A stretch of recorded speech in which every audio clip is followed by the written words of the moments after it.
Witam serdecznie, Marcin Rola. Dzisiaj kolejny odcinek z cyklu z panem Krzysztofem Karoniem. Oczywiście moim gościem jest Krzysztof Karoń, filozof, dziennikarz, pisarz. Czekamy na pana książkę, długo oczekiwaną. Niestety muszę potwierdzić to, co wcześniej poruszaliśmy w programie na żywo z Kamilem Całkiem. Faktycznie mężczyzna arabskiego pochodzenia, cytuję teraz z telewizji Republika, chodził po ulicy Nowy Świat w centrum stolicy z nożem i pistoletem, zranił w twarz interweniującego policjanta, czyli zaczyna się jakiś koncert kalifornijskiego zespołu Allah Las. To też jest dla mnie bardzo dziwne. Miał się dzisiaj odbyć o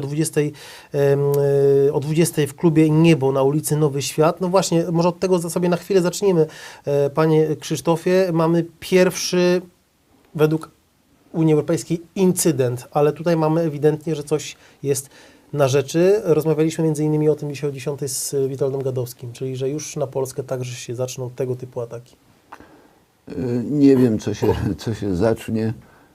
Ja miałbym taką propozycję, że nie będę teraz nic mówił na ten temat.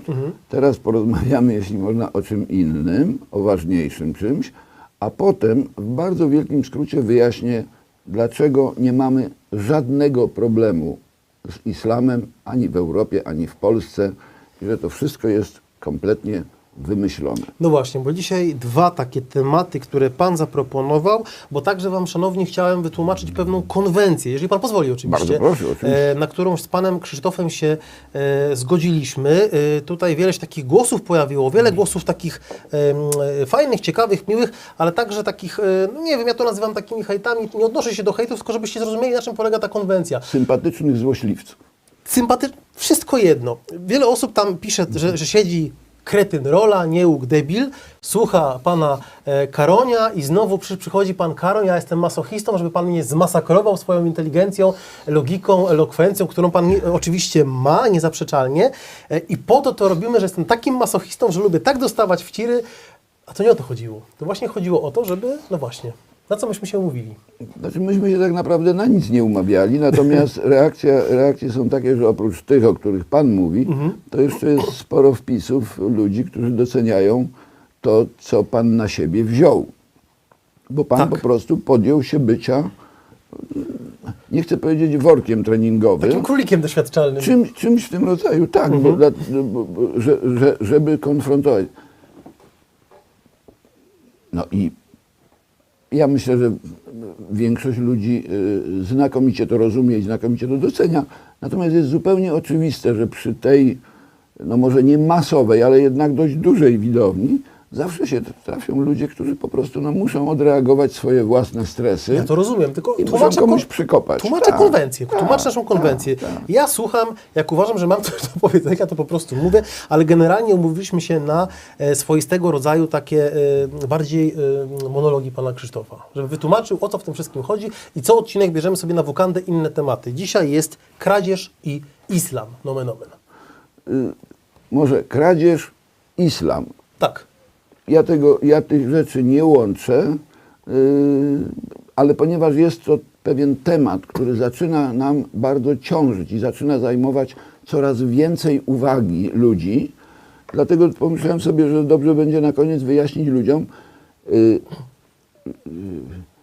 jaki obłęd im się serwuje, ponieważ Europa nie ma żadnego problemu z islamem. W tej chwili ma oczywiście pewien techniczny kłopot, natomiast żadnego problemu z islamem nie ma.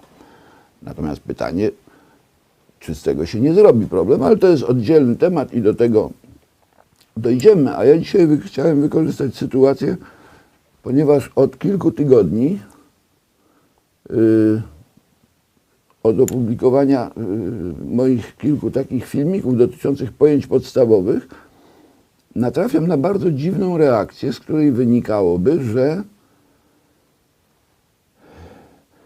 większość ludzi, może nie większość, bo tego nie jestem w stanie ocenić, nie mam statystyk, ale bardzo wiele osób, dorosłych osób, wykształconych osób, sądząc po wpisach, zupełnie normalnych ludzi, kompletnie nie rozumie, na czym polega kradzież.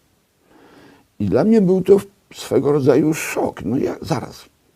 można różnych rzeczy skomplikowanych nie rozumieć, ale nie rozumieć, co to jest kradzież.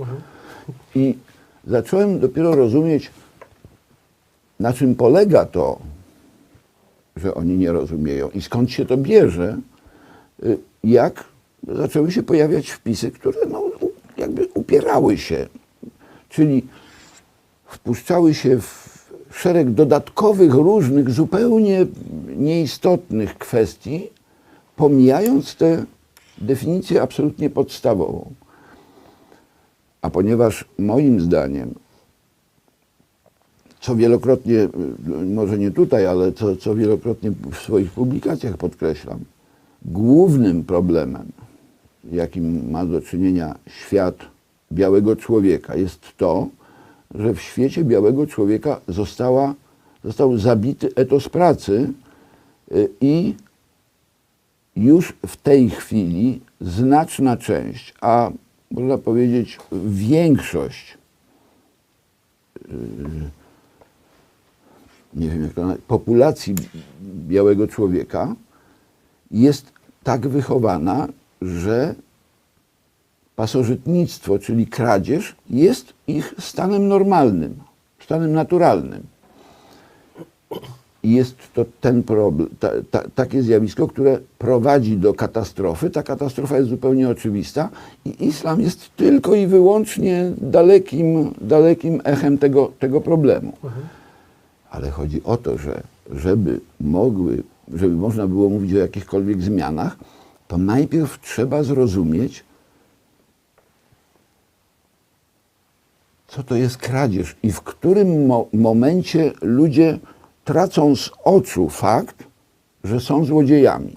Czyli, że są złodziejami kształconymi do tego, żeby kraść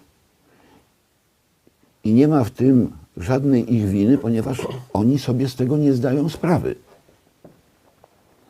I ja postaram się, gdybym się za bardzo rozwinął, to proszę mnie Będę kontrolował. w pewnym momencie, tak, Tak więc czym jest kradzież? muszę sobie wyjąć karteczkę, bo mam tam na jednej karteczce napisane, mam dużo karteczek w kieszeniach, ale tutaj mam taką jedną karteczkę, żebym się za bardzo nie rozwinął. Okej. Na tym małym czymś ma Pan wszystko, co Pan chce powiedzieć, tak? Tak, kradzież, praca pozorna, praca szkodliwa, praca użyteczna, spontan i przepraszam, na końcu jest napisany burdel. Ale to jest przykład bardzo istotny dla zagadnienia pracy. Mówiąc w wielkim skrócie, z tego, co mówiliśmy tydzień temu, wynika, że po to, żeby człowiek mógł robić to, co chce, musi dysponować dobrami. Chcę się napić, muszę mieć wodę, no i nie będę tego tematu rozwijał. Dobro wynika z pracy. Tak. I człowiek ma dwie możliwości. Jedna to jest taka, że zacznie te dobra produkować. Jak nie ma innego wyjścia, to zacznie te dobra produkować. Ale człowiek nie jest w stanie wyprodukować wszystkich potrzebnych mu dóbr. Gdzieś tam pewnie w zamierzchłej przeszłości może były takie niskie stopnie rozwoju cywilizacyjnego, gdzie większość rzeczy człowiek mógł sobie tam jakiegoś szczura mógł złapać, uzbierać trochę jakichś żołędzi. Ale szczególnie na poziomie, ja to mówię, cywilizacja wysokich technologii, to jest absolutnie wykluczone. W związku z tym, natomiast jak człowiek opanuje jakąś umiejętność i coś nauczy się robić, to wtedy jest w stanie produkować jakąś konkretną rzecz znacznie szybciej, znacznie wydajniej itd., itd. I jedyną metodą na to, żeby zaspokoić wszystkie swoje potrzeby, czyli żeby zgromadzić te wszystkie dobra, jakie potrzebuje, żeby robić to, co chce, to może wyprodukować pewną nadwyżkę tego, co potrafi wyprodukować, pójść do innych producentów i powiedzieć, wy macie nadwyżkę, to tak, no, ja produkuję wódkę, pan produkuje zakąskę, umawiamy się mniej więcej, że pół litra to jest talerz zakąski, wymieniamy się i każdy z nas może się spokojnie napić i I zakończyć. zjeść, dokładnie.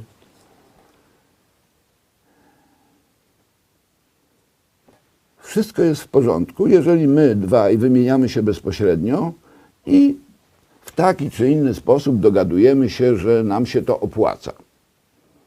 Czyli, że ja wprawdzie oddaję coś, nad czym musiałem się trochę narobić, ale ponieważ to, co potrafię robić, robię znacznie szybciej, sprawniej, w związku z tym mnie to kosztuje mniej wysiłku, w związku z tym opłaca mi się zdobyć coś, co wprawdzie tego innego człowieka kosztowało również niewiele wysiłku, ale gdybym ja sam chciał to zrobić, to musiałbym się ciężko nacharować. W związku z tym za rzecz, na wyprodukowanie której poświęciłem rozsądną ilość wysiłku, otrzymuję rzecz, która jest dla mnie praktycznie nie do wyprodukowania, nie do zdobycia.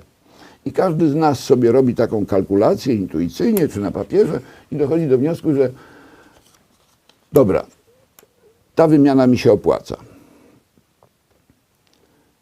Trudno sobie wyobrazić taką sytuację, żebym ja poszedł do pana i powiedział: no, chciałbym się z panem wymienić, ale pan mi da talerz zakąski, ale ja panu wódeczki nie dam. Nie dam panu nic. No bo pan mi po prostu powie: kochany, no Nie ma, nie ma nic, nic nie ma nic. nie wypracowałeś, nie zjesz. I do tego momentu wszyscy to rozumieją bez żadnego problemu.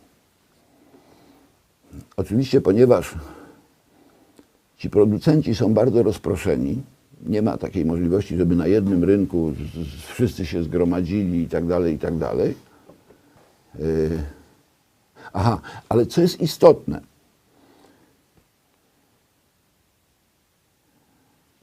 jeśli w tym modelowym układzie, jeśli oczekuję, że otrzymam jakieś dobro, to ja muszę oddać jakieś dobro, które jest potrzebne temu drugiemu człowiekowi. I to jest bardzo istotne. Nie byle jakie dobro. Czyli ja mogłem na przykład, lubię rzeźbić, to sobie będę rzeźbił. Wyrzeźbię jedną rzeźbę, drugą rzeźbę, trzecią rzeźbę, czwartą rzeźbę, a potem pójdę do kogoś i powiem: słuchajcie, narobiłem rzeźb, jestem głodny, to ja wam dam rzeźby, a wy mi dacie chleba. A piekarz powie: dali, mi te twoje rzeźby są zupełnie niepotrzebne. Mamy tutaj wielu innych chętnych i od nich dostaniemy to, co my naprawdę potrzebujemy, a ty się ze swoimi rzeźbami bujaj. To się może zdarzyć. I to jest sytuacja bardzo prosta, czytelna i dla każdego zrozumiała. Ale co to oznacza? Że to rzeźbienie może mi sprawiać ogromną frajdę. Ja się mogę przy tym nawet ciężko nacharować. Ja się mogę umęczyć przy tych rzeźbach. Ale tych rzeźb może nie potrzebować nikt.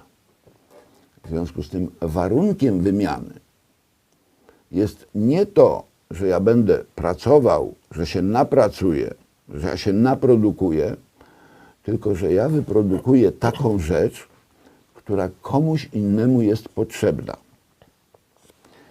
Pomijam w tej chwili to, że ja mogę go oszukiwać, tego typu rzeczy, bo to wiadomo, że życie jest bardziej skomplikowane, ale mówimy o pewnym modelowym układzie. Po to, żebym mógł domagać się rzeczy mnie potrzebnej, to ja muszę oddać mu nie byle jaką rzecz, nawet gdyby ona była ze złota i z brylantów, tylko taką rzecz, której on potrzebuje. Dokładnie. Ale ponieważ ten rynek jest bardzo skomplikowany, w związku z tym pojawia się, i to jest wymiana bezpośrednia. Towar za towar. Dokładnie.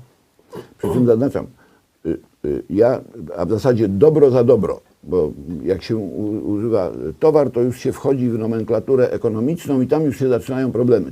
Co to jest produkt, co to jest towar. Ja używam takiego pojęcia dobro, to jest coś, co służy zaspokajaniu ludzkich potrzeb, przy czym dobra mogą być materialne, pół litra wódki, kiełbasa i tak dalej, ale mogą być również duchowe. No, ktoś zaśpiewa piosenkę, skomponuje koncert, albo zagra koncert. No, do tego też trzeba ciężko popracować, żeby to wyszło.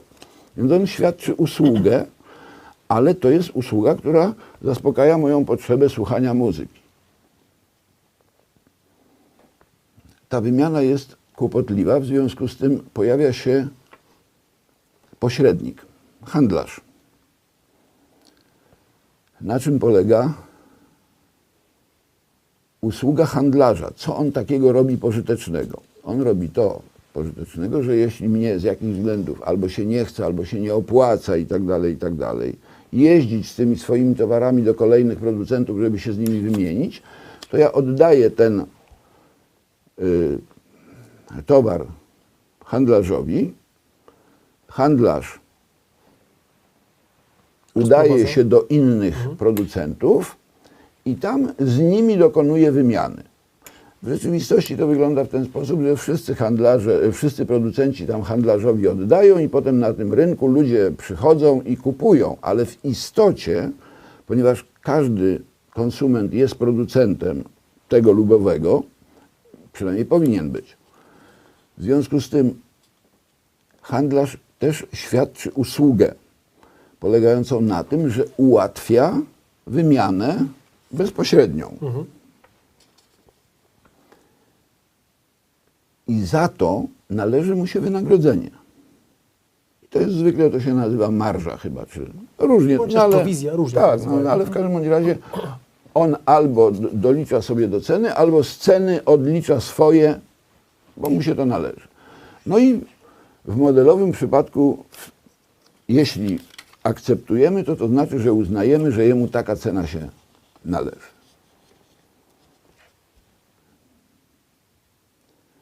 Niemniej jednak w każdym przypadku, jeśli jest to tylko i wyłącznie, że tak powiem, rozciągnięcie i ułatwienie wymiany bezpośredniej, bo nie ma innej wymiany w istocie przekazywania dóbr, nie ma innej wymiany niż wymiana bezpośrednia. Jest tylko kwestia, jaką drogą nie wiem, kapiszon wyprodukowany przez chińskiego robotnika przez Himalaję, Hamburg trafi do mnie, a w jaki sposób to, co ja wyprodukuję, trafi do, nie wiem, do jakiegoś Australijczyka, który z kolei za to wyśle coś tam do Chin i to coś trafi do... Ale to są tylko i wyłącznie poszczególne łańcuchy kolejnych wymian bezpośrednich, w których dobrem odpłaca się za dobro. I jeśli na którymkolwiek z tych etapów ktoś komuś nie będzie chciał oddać czegoś równoważnego, mówię, satysfakcjonującego obie strony. I zakładam, że na razie nie mówimy o oszustwie. To jeśli na którymkolwiek etapie ktoś nie będzie chciał za uzyskane dobro oddać swojego dobra, to po prostu nic nie dostanie. No bo jeżeli ja pójdę do handlarza, który handluje, nie wiem, ciupagami i mu powiem, proszę pana, poproszę ciupagę, ale nic panu nie dam, to mnie... Pogoni go. Tak, no bo ja wrócę do producenta ciupag i co ja mu oddam? A ciupagi nie mam. Nie mam ani marży, czyli obydwaj zostaliśmy nabici w butelkę. Ja zdaję sobie sprawę z tego, że jak się takie rzeczy opowiada, to wygląda zupełnie... No i o czym ten facet gada? Takie oczywistości. Niby proste, tak. Natomiast pojawia się w tym całym procesie wymiany pojawia się pieniądz jako środek wymiany, który tak naprawdę umożliwia tylko jedną rzecz.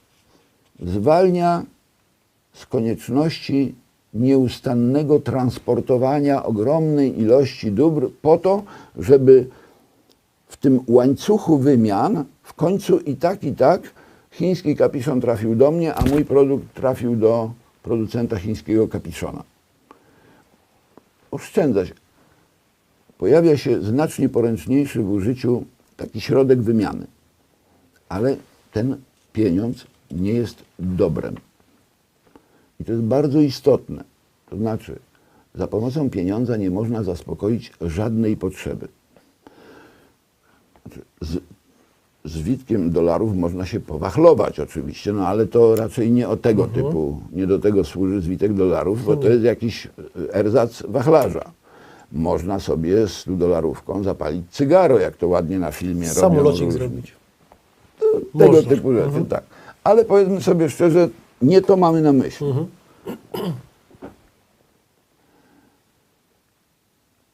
Wartość pieniędzy, czyli środka wymiany, polega tylko i wyłącznie na tym, nawet jeśli on jest wykonany ze złota, polega tylko i wyłącznie na tym, że za ten środek wymiany możemy uzyskać jakieś konkretne dobro. Jedzenie, wódkę, książkę itd., itd.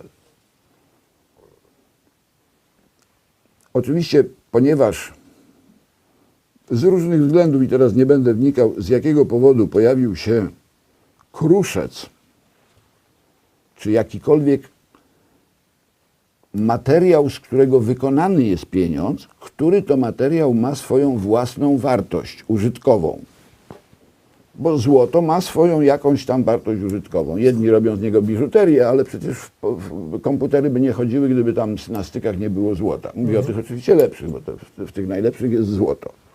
A gdzie indziej są tam jakieś inne metale. Dokładnie. Złoto jest pod tym względem zupełnie unikalnym metalem i w elektronice ma wyposażenie.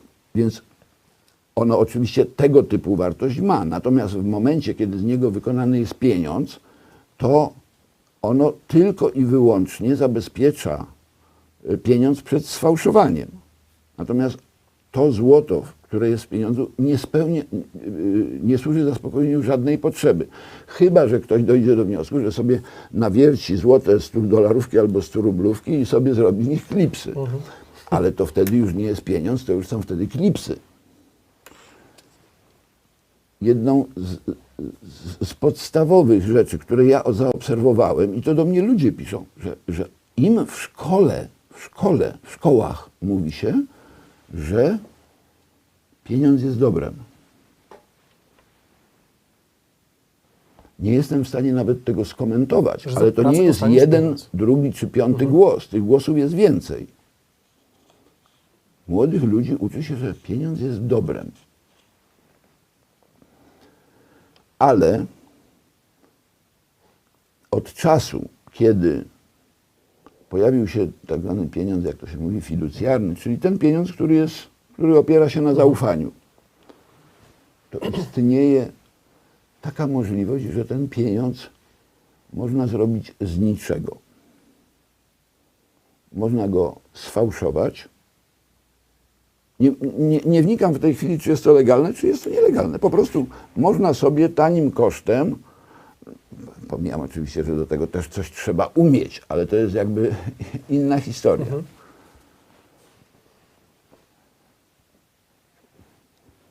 Mogę sobie wyczarować pieniądze. I teraz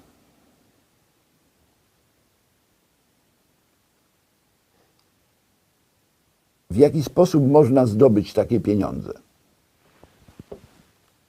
Przy czym zaznaczam, pieniądz bez względu na to, w jaki sposób on się pojawił, to on na rynku funkcjonuje jako coś, co jest rzeczą wiarygodnym środkiem wymiany. W związku z tym, jeśli ja już, przepraszam bardzo, jeśli już mam ten pieniądz, to ja mogę pójść do producenta samochodów i powiedzieć: proszę bardzo, tu jest kupa, walizka pieniędzy, biorę tego Mercedesa czy tam Lamborghini, jak to się nazywa, Na przykład? i wyjeżdżam.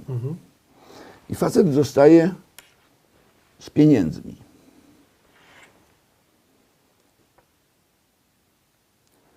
On oczywiście może z tymi pieniędzmi pójść do banku. Nie. Może pójść do innego producenta. I może, czyli on już dostał te pieniądze za produkt, który oddał mnie. Za te pieniądze zarobione na produkcie idzie do szewca i kupuje buty i tak dalej, i tak dalej, i tak dalej. Ale jak to wygląda z mojej strony? Ja otrzymałem pieniądze, to znaczy wyprodukowałem sobie pieniądze bez konieczności wytworzenia jakiegokolwiek dobra. Więc Tutaj można rozrysować ten schemat, oczywiście nie ma takiej, znaczy tutaj nie można, ale teoretycznie można sobie rozrysować ten schemat. On może być dowolnie, ten łańcuch przekazywania sobie pieniędzy może być dowolnie długi i tylko dlatego, że rynek jest tak wielkim i skomplikowanym zjawiskiem, chociaż w gruncie rzeczy jest bardzo prosty i prymitywny, ponieważ cały rynek polega, mówię o normalnym rynku, polega tylko i wyłącznie na szeregu ogniw skracających drogę dwóch bardzo odległych do siebie producentów, którzy wymieniają się produktami. Ale oni wymieniają się produktami. Natomiast jeśli ja puszczę w obieg taki pieniądz, który zdobyłem, stworzyłem, wydrukowałem, cokolwiek, bez konieczności wyprodukowania jakiegokolwiek dobra, to prędzej czy później, ale już poza horyzontem wyobraźni przeciętnego człowieka, ten pieniądz prędzej czy później natrafi, znaczy posiadacz tego pieniądza, który zdobył go oddając swoje dobro, prędzej czy później natrafi na dziurę na rynku, której nie wypełniło moje dobro. Ponieważ jeśli przyjmiemy, i ja zdaję sobie sprawę z tego, że zaraz się włączą różni bardzo biegli ekonomiści i zaczną mi mówić, jakie to jest bardzo skomplikowane i gdzie tam gdzieś w przestworzach to się wszystko razem sumuje i tak dalej. Otóż właśnie o to chodzi, że się nie sumuje. Nie sumuje, ponieważ jeśli ja pozyskałem jakieś dobro, a nie wyprodukowałem dobra, to gdyby nawet było 1 000 000 wymian pośrednich, to i tak ja jestem elementem tej wymiany, w której dostałem coś, nie oddając w zamian nic, w sensie dobra. Ja oddałem pieniądze, Czyli sztuczny twór. które ja nazywam pieniędzmi pustymi.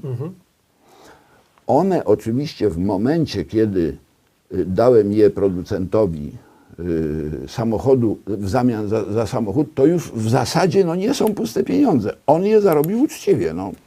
Wyprodukował samochód, oddał facetowi, dostał kasę i za to z czystym sumieniem może żądać butów od szewca.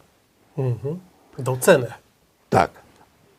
Niemniej jednak ja wprowadziłem, do obiegu wprowadziłem pusty pieniądz. I cała zabawa sprowadza się do tego, w jaki sposób i czy, po pierwsze, czy ja mogę wykreować pusty pieniądz i czy są jakieś inne sposoby, kiedy ktoś wykreuje pusty pieniądz i da te pieniądze mnie.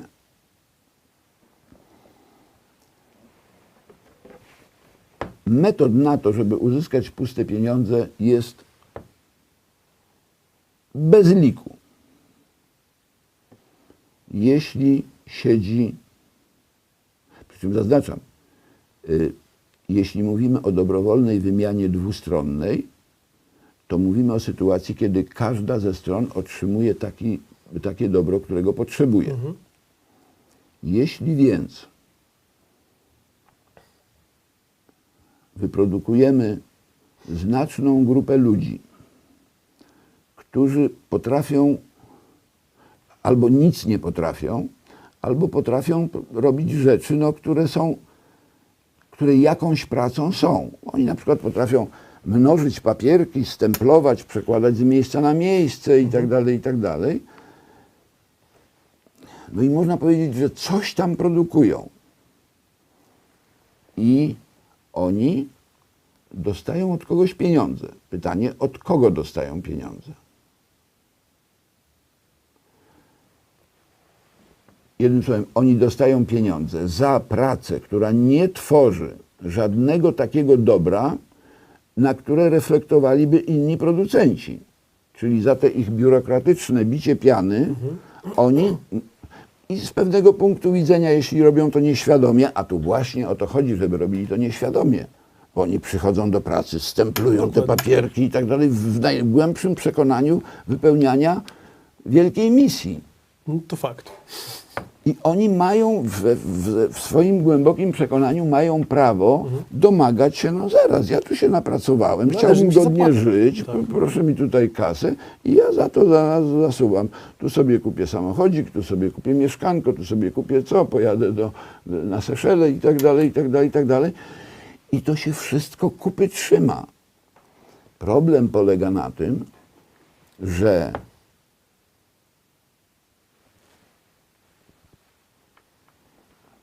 oni nie wyprodukowali żadnego takiego dobra, które byłoby przydatne innym ludziom i które inni ludzie dobrowolnie zgodziliby się z nimi wymienić.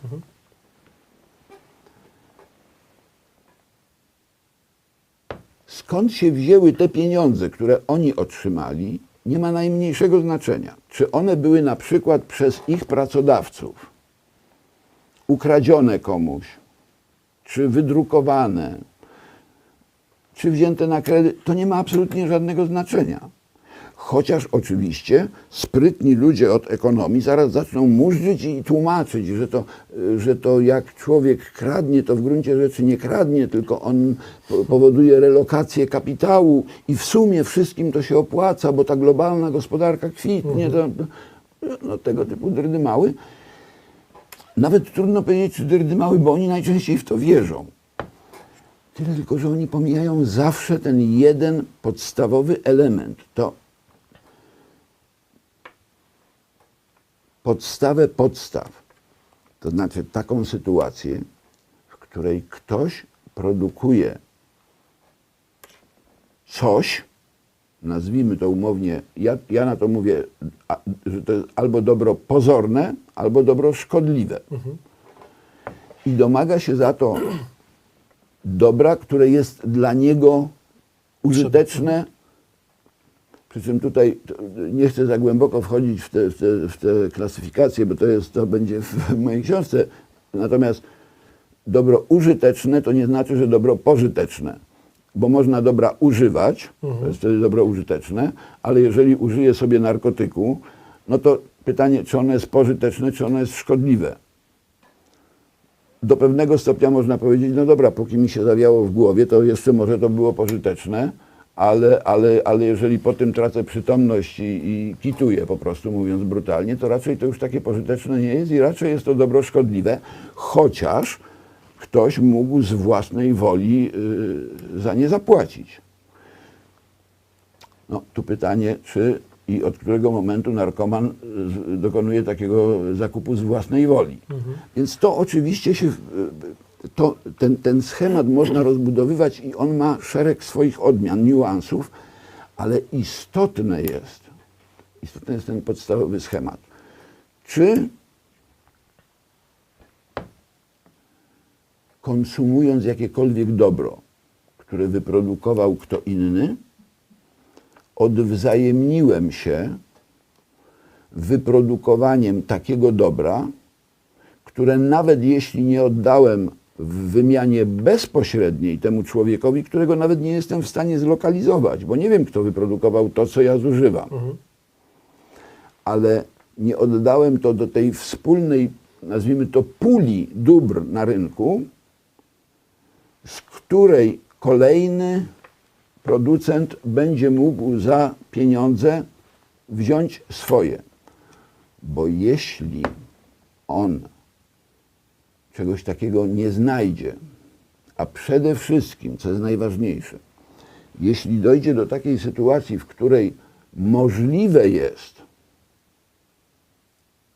całkowicie bezkarne zdobywanie dóbr bez konieczności produkcji takich dóbr na wymianę, to człowiek jest tylko człowiekiem i tu jest, teraz powiem rzecz bardzo ważną, o ile nie został wcześniej wychowany w taki sposób, że wpojono mu pewne ograniczniki własnej zachłanności, to każdy człowiek musi myśleć ekonomicznie. A podstawowa zasada ekonomiczna jest taka, żeby starać się zdobywać jak największą korzyść jak najmniejszym kosztem. W związku z tym, jeśli tu się nie wprowadzi jakiegoś, zaznaczam, to jest zasada z jednej strony psychologiczna, z drugiej strony ekonomiczna. Jeśli tutaj nie wprowadzi się jakiegokolwiek ogranicznika, który jest natury nieekonomicznej, jakiegoś hamulca, na razie nie wchodźmy w to jakiego, to jeśli się tego hamulca nie wprowadzi, to naturalnym dążeniem człowieka jest do tego, żeby dążyć do zdobywania jak największej korzyści przy kosztach zerowych. Czyli dostać coś i nie oddać nic. Co to oznacza? To oznacza, że kradzież jest najnaturalniejszym działaniem racjonalnie myślącego człowieka. Kradzież jest jakby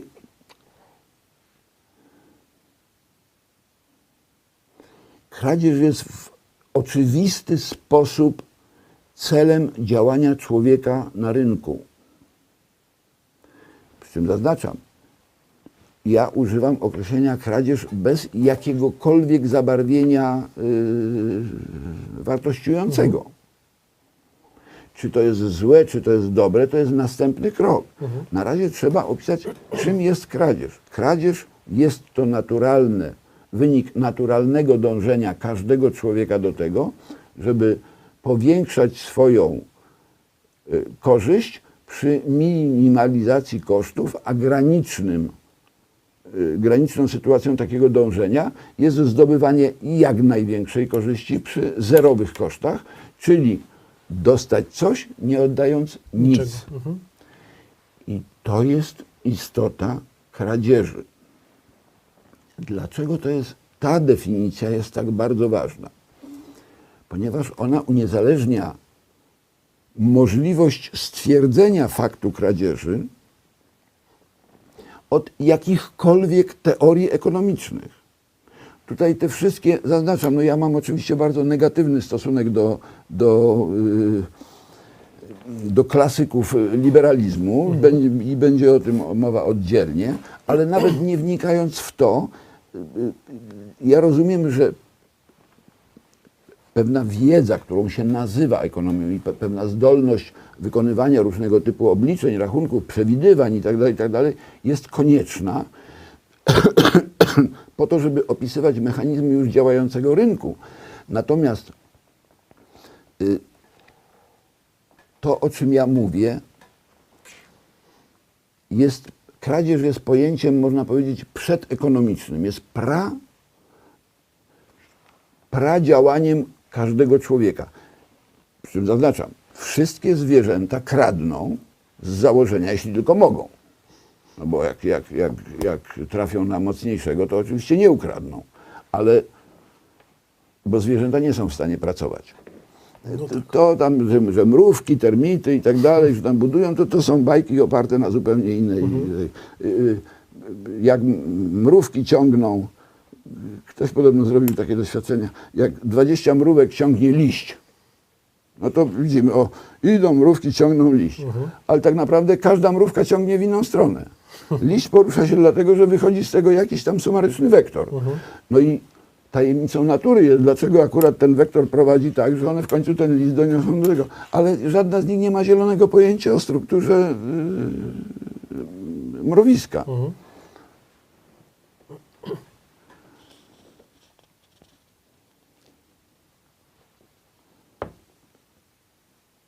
Jeśli zrozumie się, na czym polega mechanizm kradzieży,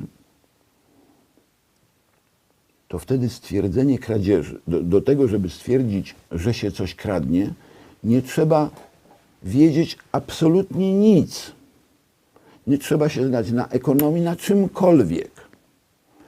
Wystarczy tylko stwierdzić, czy jeśli jem bułkę albo piję sok, chodzę w butach, mieszkam w mieszkaniu itd.,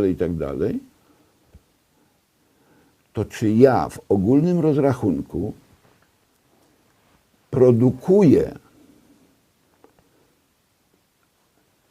ja to nazywam dobra ekwiwalentne. Oczywiście na temat tego, co jest równoważnikiem, to można bardzo długo dyskutować, natomiast na pewno równoważnikiem czegoś nie jest nic.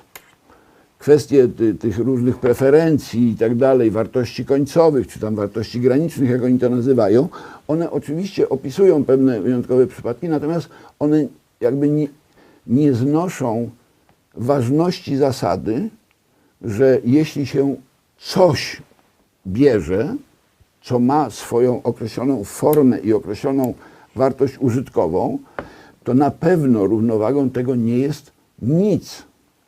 I na pewno równowagą tego nie jest cokolwiek.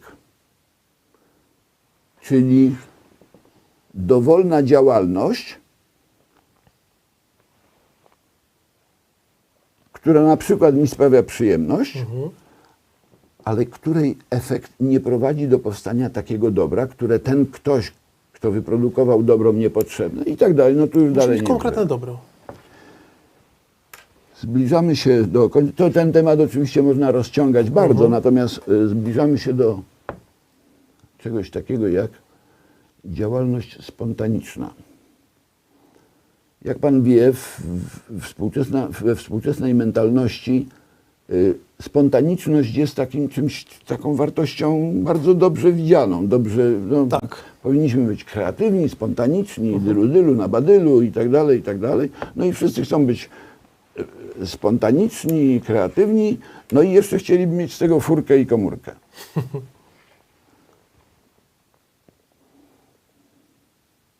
Chcieli być indywidualni tacy. I tu jest właśnie problem, ponieważ to jest już tak głęboko zakodowane i to, zaznaczam, jest to najgłębiej zakodowane wśród tych ludzi, którzy zostali nauczeni działalności, która nie prowadzi do powstawania żadnych pożytecznych dóbr, a co najwyżej tworzy dobra pozorne lub szkodliwe.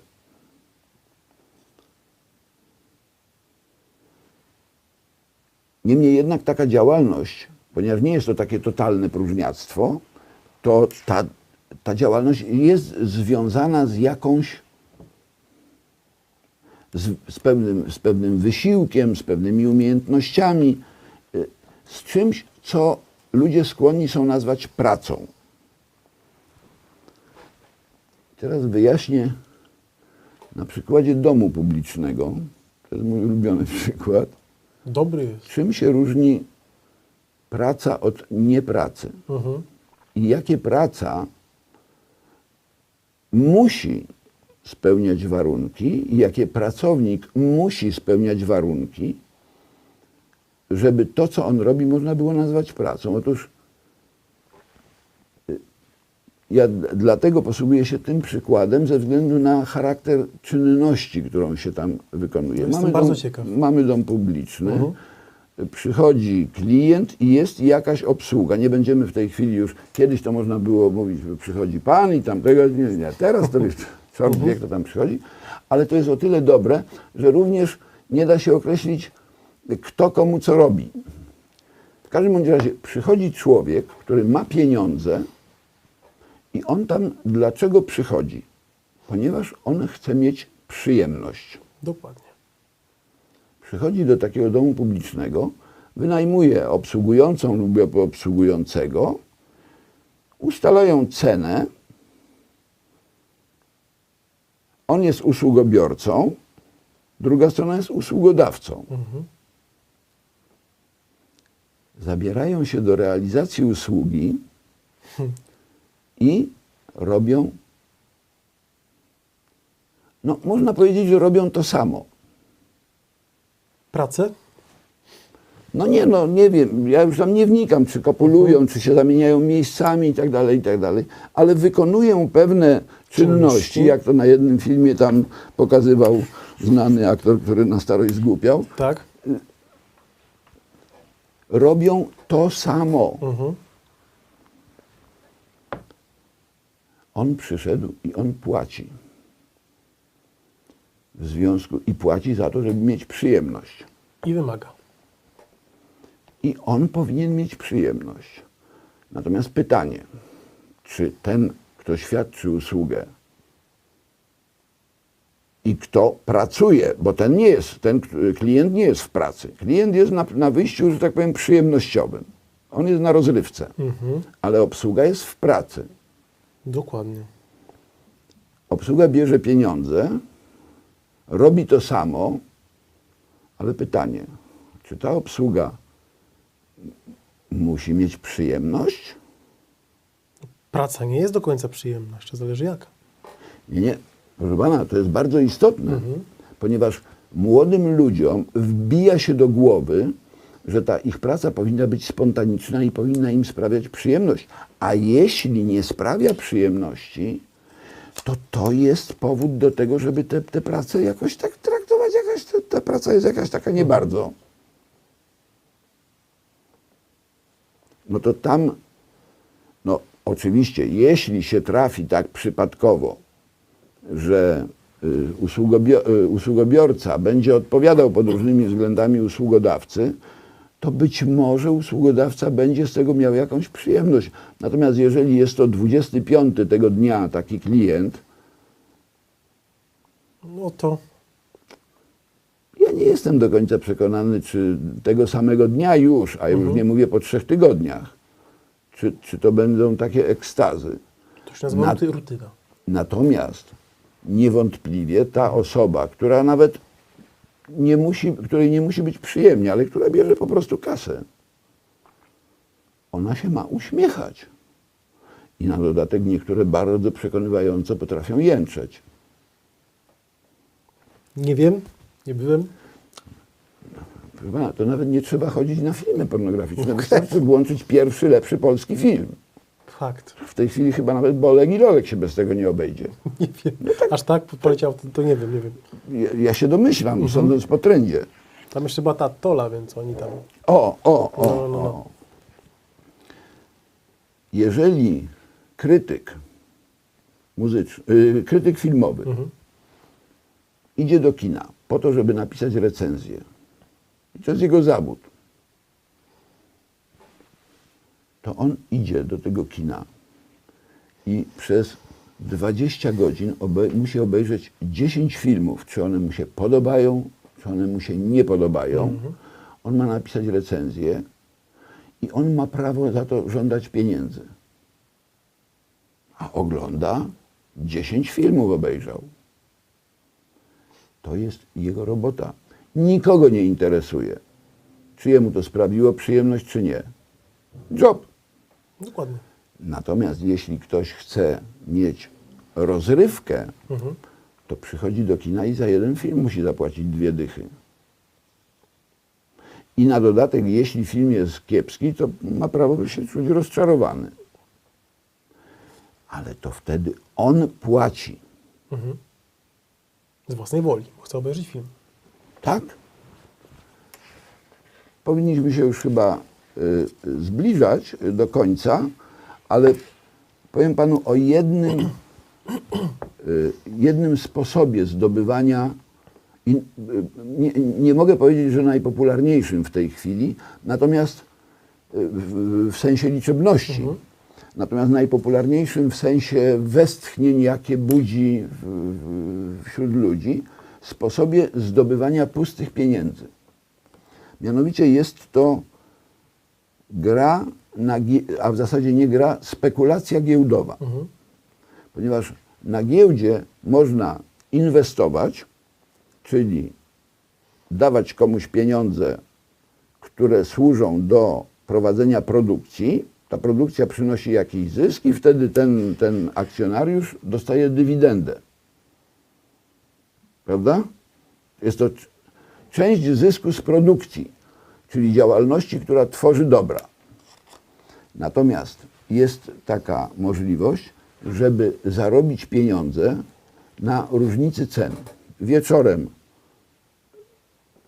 cena akcji była bardzo niska, w nocy piorun trzasnął, ktoś puścił jakąś plotę w telewizji, zrobiło się zawirowanie i nagle okazuje się, że 5 minut po otwarciu następnego dnia te akcje są 6 razy droższe i ktoś, kto kupił wcześniej, kasuje ogromny zysk. A co z takimi, co potrafią to przewidzieć? To nie ma żadnego znaczenia. To nie ma żadnego znaczenia. Mówię na razie w tym, co jest realne. Bo my nie wiemy, czy potrafił przewidzieć, czy to mu się tak przyfarciło. No, Różnie mogło być. facet no, kupił, nazwijmy, że kupił przypadkiem 1000 akcji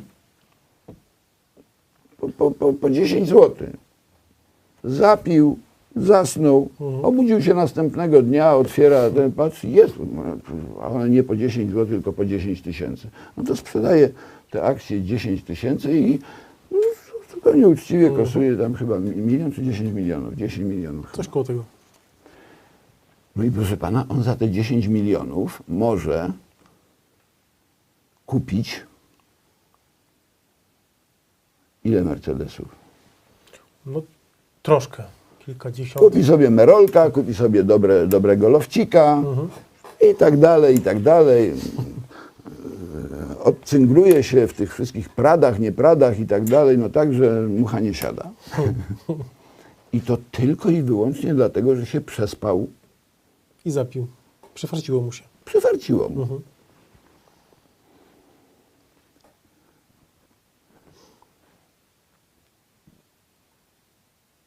Spotkałem się z taką, z jedną z odpowiedzi, z której by wynikało, że te pieniądze, ten wzrost cen tych akcji, to wziął się z tego, że inni ludzie są gotowi za nie zapłacić więcej i tam się gdzieś zgromadziły jakieś ogromne pieniądze zarobione na produkcji. W związku z tym, jeżeli ja i oni ryzykują, kupując akcje, więc jeśli ja ryzykuję, kupując akcje i mi przyfarci, no to oni się po prostu godzili na to, że stracą te pieniądze. Dokładnie. I ja przejmuję te pieniądze. To jest ryzyko. Otóż rzecz polega na tym, że wszyscy tak mówią, tylko nikt nie potrafi tego wyliczyć, bo to jest nieprawda. Ponieważ po pierwsze po to, żeby cena poszła akcji, żeby cena poszła w górę, to wcale nie znaczy, że te akcje muszą zostać sprzedane. Wystarczy, że pojawi się Czynnik jakiś wpływający. zapotrzebowanie, który zwiększa popyt i ta cena od razu idzie w górę, a to, że jest zapotrzebowanie, to wcale nie znaczy, że one zostaną kupione. Na razie jest zapotrzebowanie.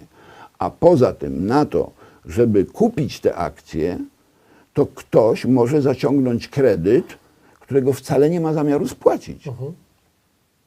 Bo czym innym jest kredyt, który zaciągam i który wiem, że muszę spłacić, ale mogę zaciągnąć kredyt, kupić dużo rzeczy, a potem powiedzieć, chłopaki, no, daliście, to jesteście idiotami, ja jestem moje na wierzchu. W związku z tym, w tym rachunku, który jakoby tam próbują sobie wyimaginować młodzi ekonomiści, nie ma żadnych pieniędzy, które byłyby wynikiem wyprodukowania jakichś dóbr.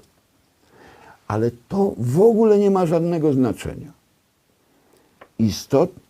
Ale co ma znaczenie? Znaczenie ma to, że ludzie, którzy obserwują grę na giełdzie, oni,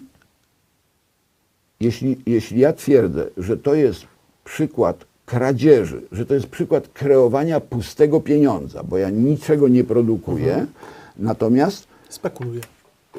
tak, ale wytrzepuje pieniądze znikąd, niczego nie produkując. To ludzie to widzą jako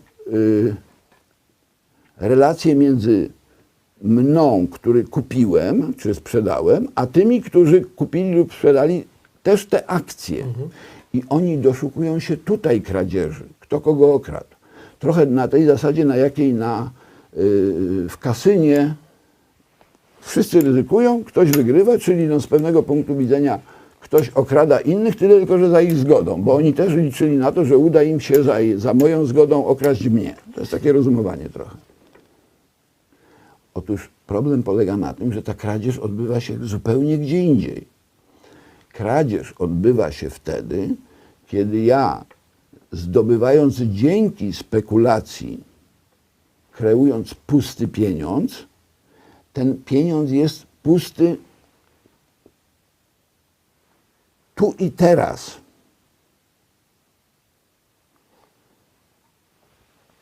Ponieważ ja biorę ten pieniądz, który zdobyłem bez konieczności wyprodukowania czegokolwiek i nieważne, co inni grający zrobili. Ja idę do producenta samochodu, daję mu te pieniądze i on mi oddaje prawdziwy samochód. Wyprodukowany pracą. Wyprodukowany.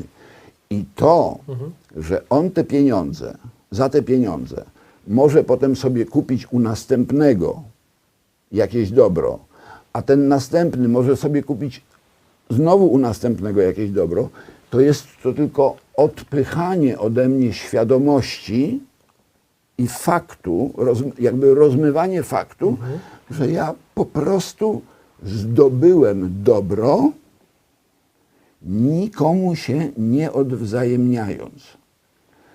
Natomiast pojawia się, i tu już będę rzeczywiście zbliżał się do końca, pojawia się taki argument, no, że do tego, żeby zdobyć te pieniądze, to przecież też człowiek musiał główkować, ryzykować, zdobyć kwalifikacje, bo to często są tam głowa... Tęgie mózgowca. Tak.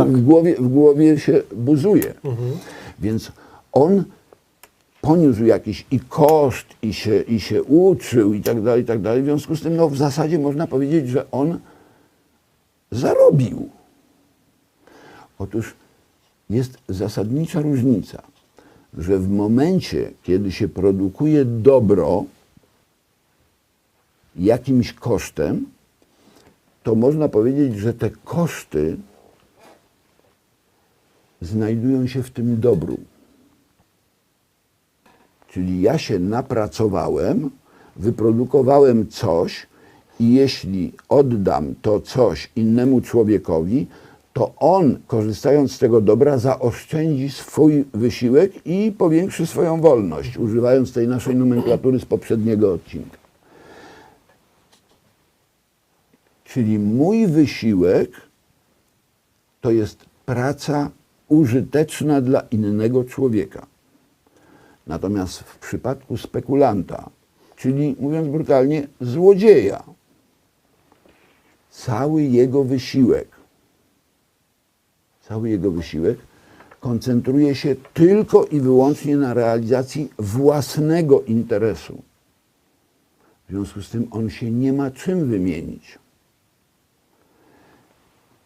I tu dochodzimy do czegoś takiego jak pojęcie u nas, może nawet nie to, że niespotykane, ile kompletnie lekceważone, jak praca społecznie użyteczna. Jeśli przeciętnemu liberałowi się powie praca społecznie użyteczna, socjalista, komunista i tak dalej, to jest wyobraźnia, to już są pewne kalki, które się uruchamiają w momencie, kiedy padają pewne słowa.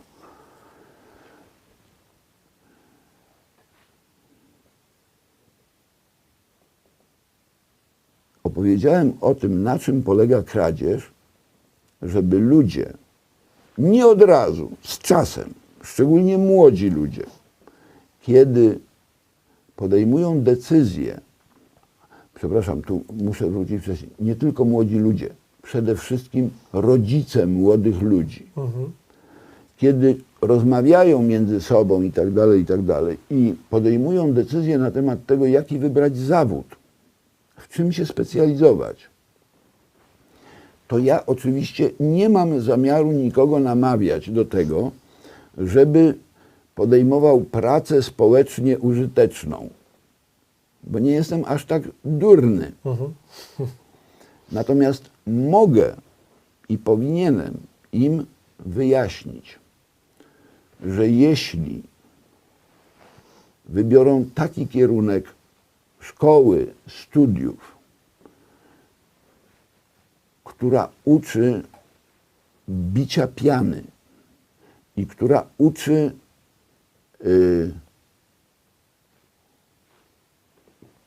samorealizacji. Wie pan, teraz się każdy chciałby samorealizować. Dokładnie.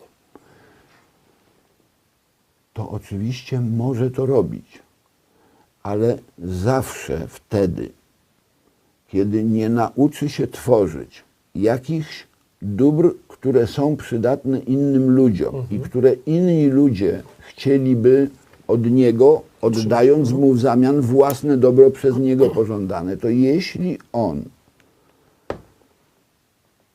wybierze zawód, który to uniemożliwia, to jest i będzie skazany na kradzież.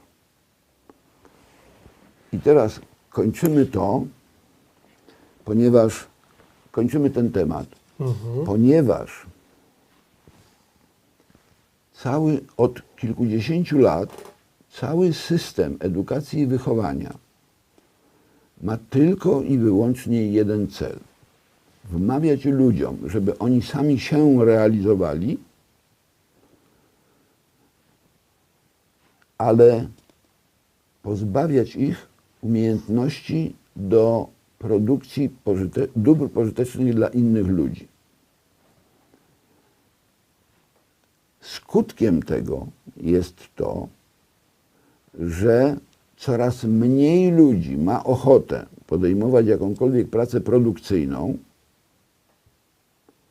natomiast coraz więcej ludzi szuka metody na to, jak zdobyć pieniądze, robiąc samemu sobie przyjemność. No, tak jest, no. tak to jest. Ale jaki tego jest skutek? Skutek jest taki, że coraz mniej ludzi ma motywację do pracy produkcyjnej, w związku z tym musi spadać produkcja. Bo nie ma komu produkować. Nie ma komu produkować. I te produkcje, jak nie ma innego wyjścia, to można uzupełniać pracą najemników, a najlepiej niewolników. I przez długie lata Europa, nie tylko zresztą Europa, cały świat białego człowieka żył właśnie w ten sposób, okradając te państwa, narody, społeczeństwa, nie wiem jak to nazwać, które z różnych względów skłonne były poddać się temu niewolnictwu, bo i tak wychodziły na tym na swoje. Czyli przeżywały jakiś rodzaj cywilizacyjnego awansu. Szczerze mówiąc, warto by było, żeby się ktoś podjął zrobienia badań na temat tego, jak naprawdę wygląda cywilizacyjny awans przeciętnego Chińczyka. Bo Chiny w dalszym ciągu to nie jest Pekin, czy tam Shantung, czy jak one się tam nazywają, te miasta, o ile Shantung to miasto, bo nawet nie wiem. Ale oprócz tego jeszcze są całe Chiny, jest ten interior, w którym dzieją się rzeczy, o których my nie mamy zielonego pojęcia, gdzie tam jest spalona ziemia już w tej chwili i to też jest jednym z elementów tego naszego dobrobytu. No właśnie to też dzisiaj, jeżeli mogę wtrącić, mówiłem w wywiadzie z panem Gadowskim, że brakuje takiej merytorycznej, rzetelnej debaty o Chinach, bo się wiele mówi, Oczywiście. a mało z tego rozumiemy. Oczywiście, Tak. ale ponieważ system, który oparty był do tej pory na kradzieży i który funkcjonował dlatego, mówię o systemie, na razie tylko mówimy o Europie. Ten system trwa do tej pory, dlatego że jeszcze ten system kradzieży jeszcze funkcjonuje. I na dodatek wszystko wskazuje na to, że Chiny w swoim własnym imperialnym interesie, dalekosiężnym, chcą zafundować ten tak zwany jedwabny szlak, którego istota się sprowadza do tego, żeby zawalać Europę produktami, których ta Europa coraz mniej będzie w stanie, które będzie coraz mniej w stanie produkować. W związku z tym to jest takie dobijanie, już zupełne otępianie Europejczyków. Oczywiście Europejczycy garną się do tego. Nasi liberałowie, widziałem konferencję prasową, czy jakieś spotkanie w Sejmie, gdzie nasza prawica witała jako niemalże proroka tego ping-ponga chińskiego. Tego, co to napisał taką książkę, wie pan. Coś tam, tak, kojarzę. Dyrdymały, wojna o pieniądz. Jakieś Coś tego, takiego, było w Sejmie. Tak. Dorośli, cywilizowani ludzie mają maturę, potrafią czytać i pisać. On im tam opowiada takie dyrdymały, a oni rzeczywiście wierzą, że to będzie taki postęp. Tak, My ja się w ogóle tutaj... czytałem, że ten ping-pong, ktoś nie pamiętam jak go się nazywa, on tam w ogóle jest persona non grata w wielu opcjach w Chinach. Proszę pana, I jego tam nie traktują poważnie, a... nie wnikam. Mnie interesuje stan tutejszy. Bo zmierzam do czegoś zupełnie innego. Chodzi o to, że ten europejski system, no prędzej czy później musi się zawalić, a nastąpi to w momencie, kiedy dotychczasowi niewolnicy powiedzą: koniec, w tej chwili podsumowujemy rachunek, my już więcej nie będziemy pracowali poniżej kosztów, Tak. teraz wam wystawiamy rachunek. I albo przejmujemy wasze terytorium, albo przejmujemy wasze fabryki, albo przejmujemy was i tak dalej, no to już jest nieistotne. Ale w każdym bądź razie w takiej sytuacji te totalnie już spasożytowane społeczeństwa, które na dodatek zostały pozbawione umiejętności myślenia, one będą musiały się zacząć bronić. I one będą musiały wystąpić przeciwko temu systemowi, nawet nie bardzo wiedząc, na czym ten system polega. W tej chwili już jest przygotowywana kolejna warstwa proletariatu rewolucyjnego, czyli tak zwany prekariat. Jeżeli będzie można, to kiedyś o prekariacie odrębnie poopowiadam, ponieważ to jest grupa ludzi wyhodowywana i zagospodarowywana w tej chwili przez marksistów, czyli przez krytykę polityczną szczególnie. Ale kiedyś ta rozpacz, bo to się skończy rozpaczą, bo ci ludzie, którzy nic nie potrafią i którzy przyzwyczaili się do życia na bardzo wysokim relatywnie poziomie, oni staną wobec perspektywy głodowej śmierci. Ewentualnie tego, że mogą zostać tam, nie wiem, wykidajką w chińskim, ale ewentualnie w jakimś innym domu publicznym. Bo takie mają kwalifikacje, żadnych innych. I po to, żeby władza, mówię w cudzysłowie władza, bo to jest pojęcie względne, po to, żeby władza, która stworzyła ten system i która wyhodowała pasożyta, dzięki głosom którego utrzymuje się przy władzy do dzisiaj, ta władza musi się przygotować na ewentualność wybuchu społecznego buntu.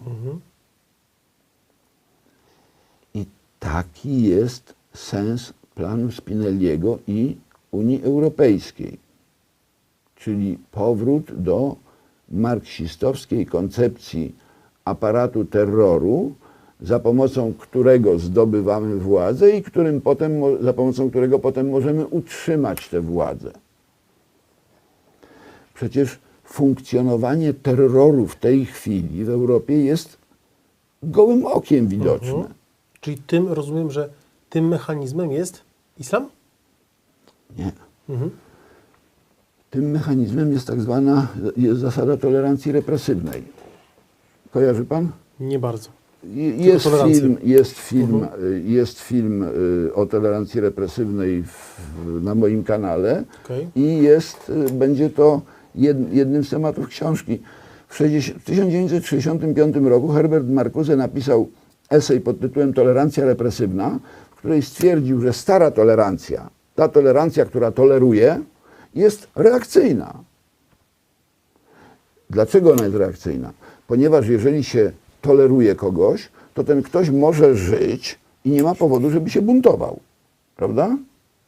Jeżeli kogoś tolerujemy, to on jest tolerowany i nie ma powodu, żeby on wzniecał rewolucję. Może robić co chce. to taka tolerancja jest tolerancją, która powstrzymuje rewolucję. Postępowa tolerancja to jest taka tolerancja, która sprzyja rewolucji.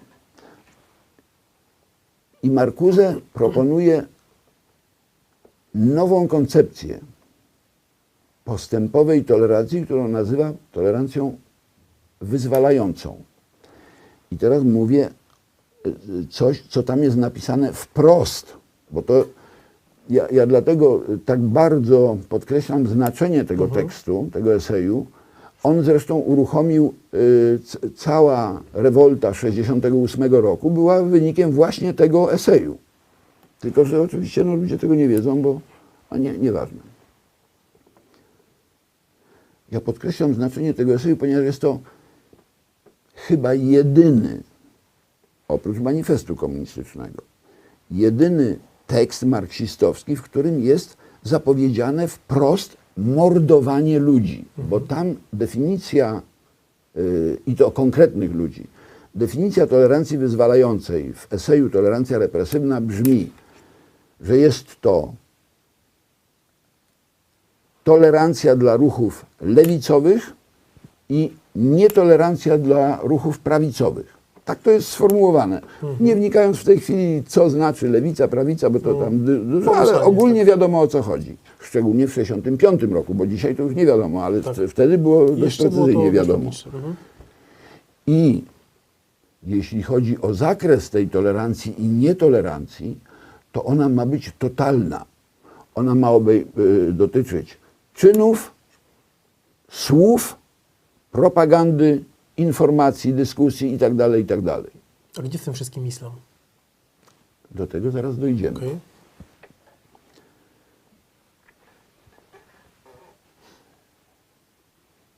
Zwracam uwagę, o czym tam jest mowa. Bo jeżeli można dyskutować na temat tego, co to znaczy tolerancja i dla lewicy i jaki jest jej zakres, to jak rozumieć określenie nietolerancja dla ruchów prawicowych?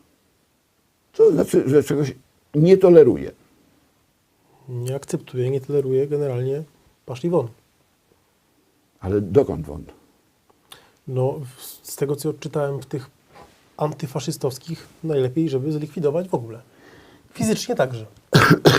Szczególnie w świecie globalistyczno-internacjonalistycznym.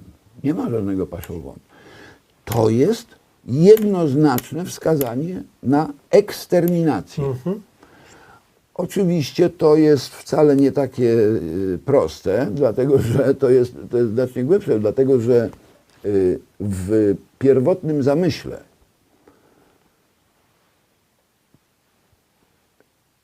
ta koncepcja służyła uzasadnieniu prawa postępowych mniejszości do zdominowania większości społeczeństwa.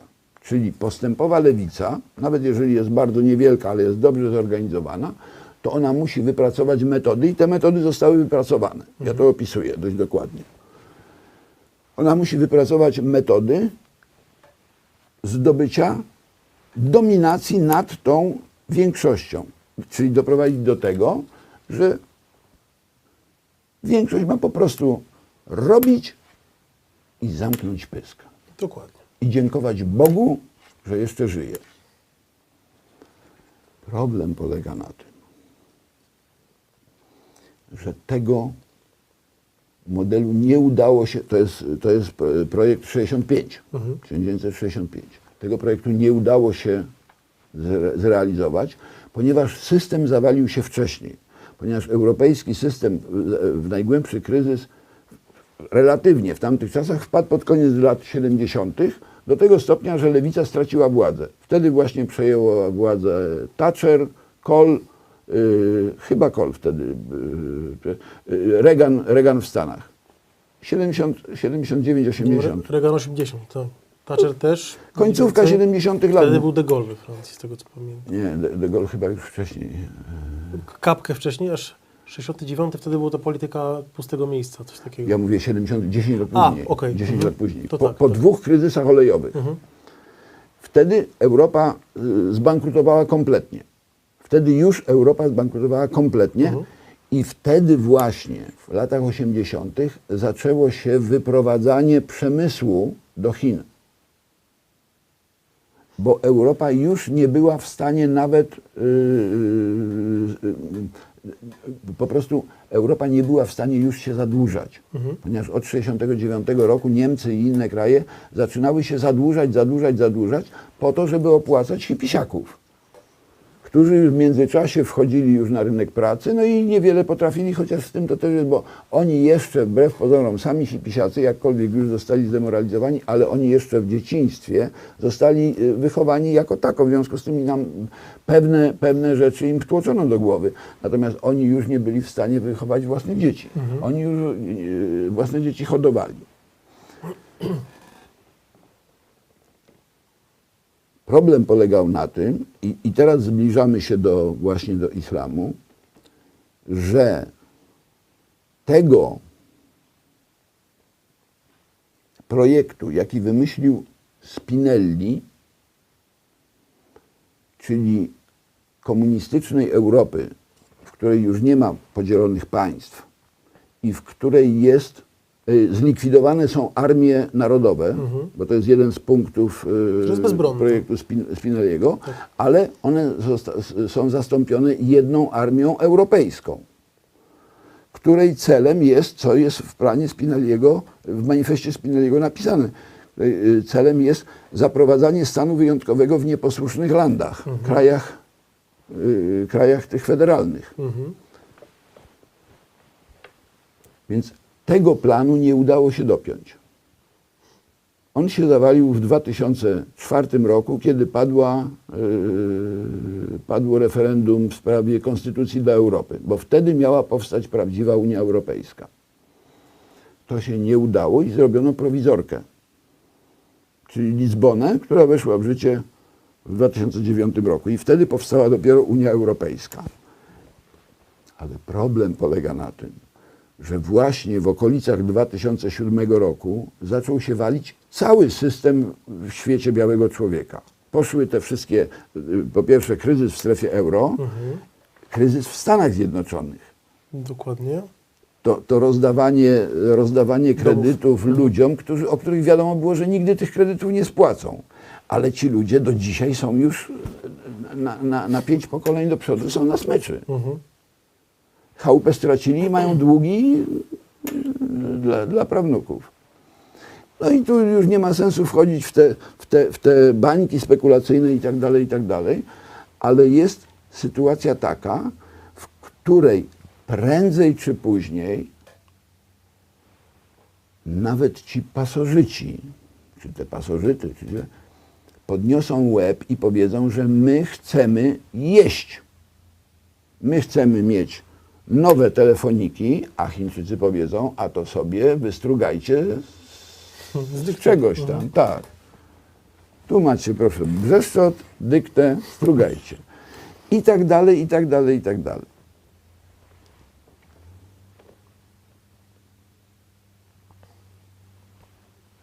W związku z tym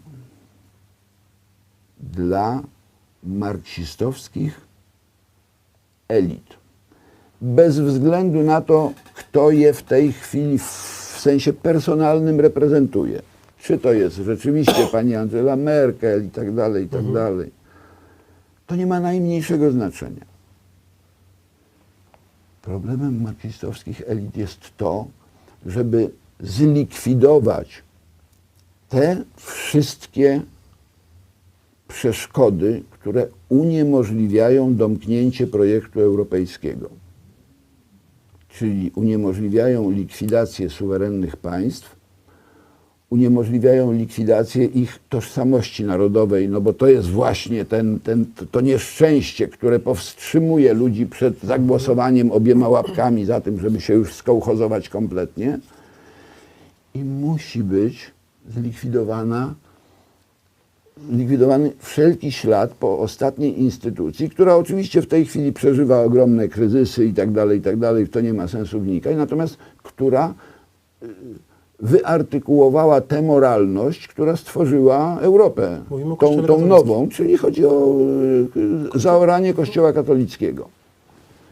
Nie żadnego innego, ponieważ żadne inne nie mają żadnego znaczenia, ponieważ tylko za tym jednym wyznaniem stoi potężna, w dalszym ciągu, mimo wszystkiego osłabienia, stoi potężna instytucja mająca międzynarodową sieć. No, kościoły to jest międzynarodowa sieć domów Dystrybucji, tak. No to, Nauki, to jest społeczno-polityczna rzeczywistość. I są ludzie, którzy na dodatek, wprawdzie już w znacznie mniejszym stopniu, ale jeszcze do tych domów, do tych kościołów, ludzie, część przynajmniej ludzi, z własnej woli, nie trzeba ich zganiać, z własnej woli co niedziela przychodzi i słucha, co tam mówią. Nawet częściej niektórzy. No więc proszę pana, to są te przeszkody, które muszą zostać zlikwidowane, ale problem polega na tym, że jeszcze te nieposłuszne państwa, że ten projekt nie został zamknięty, te nieposłuszne państwa jeszcze mają swoje policje i armię i nie wiadomo, jak będzie z lojalnością tych armii. A może te armie nie będą chciały słuchać Junkersa, tylko będą słuchały Antka Macierewicza. I jeszcze może jeszcze kogoś znacznie gorszego. A może pójdą do lasu i tam w ziemiankach pochowają trochę karabinów. Proszę pana, mówimy o realiach. Mówimy o realiach. Do tej pory w lasach Europy jest jeszcze mnóstwo że tak powiem, niezneutralizowanych składów amunicji, które były robione w czasie II wojny światowej jako baza dla ruchu partyzanckiego. Przeciwko komunizmowi, tak. Słucham? Przeciwko komunizmowi. Nadchodzącemu. W obydwie strony. W obydwie strony to było robione. No bo tak jest. Jak się walczy, to się walczy. W związku z tym nie ma jeszcze aparatu takiego, za pomocą którego można by było Europę wziąć za pysk, ponieważ istnieje niebezpieczeństwo, że ta Europa może bryknąć, że ludzie mogą powiedzieć nie. A w tej chwili jeszcze sytuacja jest taka, ponieważ nie wszystko zostało zaorane, w związku z tym w tej chwili jest jeszcze sytuacja taka, że ludzie po prostu mogą powiedzieć nie, a władza musi, nawet jeżeli wykonuje różnego typu szacher-macher, to musi zachowywać pozory demokracji. Nie można jeszcze w tej chwili, chociaż jesteśmy już prawie na granicy, ale nie można jeszcze tak oficjalnie powiedzieć nie, kochani, albo cisza, albo kula w łeb i koniec. Tego jeszcze oni nie mogą powiedzieć, chociaż ja nie zapomnę nigdy, mam to odfajkowane w komputerze, i bardzo Państwu polecam co jakiś czas obejrzeć przemówienie Schulza, jak on mówił wtedy, kiedy była ta pierwsza fala wielka imigrantów i zaczął się konflikt, że my nie chcemy. I on powiedział, że my będziemy siłą zmuszać. Proszę spojrzeć na oczka i wyraz twarzy tego faceta. To jest marzenie, proszę pana, tych ludzi, którzy na dodatek wiedzą, że jeśli się to nie uda, to oni są skończeni. No i teraz jest problem, jaką siłą rozsadzić tę znienawidzoną kulturę europejską. Bo to się przecież nie trzyma na żadnej bazie ekonomicznej. Ta baza od dawna jest całkowitą fikcją. To wszystko jest kradzione. Na to wszystko pracują w największej części Chińczycy, ale również my, jako drugi, taki trochę wyższy sort niewolników, w tych montowniach, które dzisiaj mam informację, no przecież polskie montownie mebli, które produkują wyłącznie, no można powiedzieć, zagraniczne marki, dudnią. One produkują nieprawdopodobne ilości, ale tam nie ma krzty polskiej myśli. Maszyny, materiały i tak dalej, to wszystko jest stamtąd, a my wykonujemy pewną robotę I tak jesteśmy happy, że mamy tę robotę. Tak. Jak zlikwidować to? No, nawet gdyby nie wiem, kto miał jakiekolwiek wątpliwości, jak to się odbywało, no to po pierwsze wizyta 3 cesarzy na Ventotene w zeszłym roku, ukłon w stronę Spinelliego, biała księga z marca tego roku, o której nikt w Polsce nawet słowem nie powiedział. Biała księga o przyszłości Unii Europejskiej, wydana przez Komisję Europejską. Po niej nastąpiły te deklaracje rzymskie, gdzie jedynym dokumentem programowym wymienianym z tytułu i nazwiska autora jest manifest z Ventotene Altiero Spinelliego. Jedynym. Nie ma już mowy o żadnych innych. Wczoraj tutaj jakiś miły pan wymieniał ojców założycieli Unii Europejskiej. Tak. Wszystkich wymienił, Dokładnie. oprócz jednego. Pana Spinellego. Tak. No dlaczego? A bardzo sensowny facet. No mówił niby sensownie. No, nie, proszę pana. Dorosły człowiek mówiący do szerokiej publiczności odgrzewa jakieś ramoty, nie mające kompletnie nigdy żadnego większego znaczenia, wymienia je po kolei, na dodatek jeszcze wśród wielkich prezydentów Francji wymienia Mitterranda. Też bodajże. No można się przewrócić. Mitterranda, który i był jedną z osób, które utorowały drogę Spinelliemu. Kiedy blisko było, ten Spinelli byłby wyautowany z Unii. Przepraszam, jeszcze nie z Unii wtedy, ze wspólnot. Dzięki między innymi Mitterrandowi. Tylko trzeba znać trochę historii, a nie opowiadać drdy mały. Proszę pana, jeśli ktoś z pamięci, bez zająknięcia, wymienia 6 nazwisk, które nie mają żadnego znaczenia, a potem nie wymienia tego najważniejszego, tego nazwiska, które jest symbolem programu, manifestu nowoczesnej, komunistycznej Europy, to ja czegoś nie rozumiem. Ale gdyby ktoś miał jakiekolwiek wątpliwości, to wszystkie te wątpliwości rozwiewa fakt, że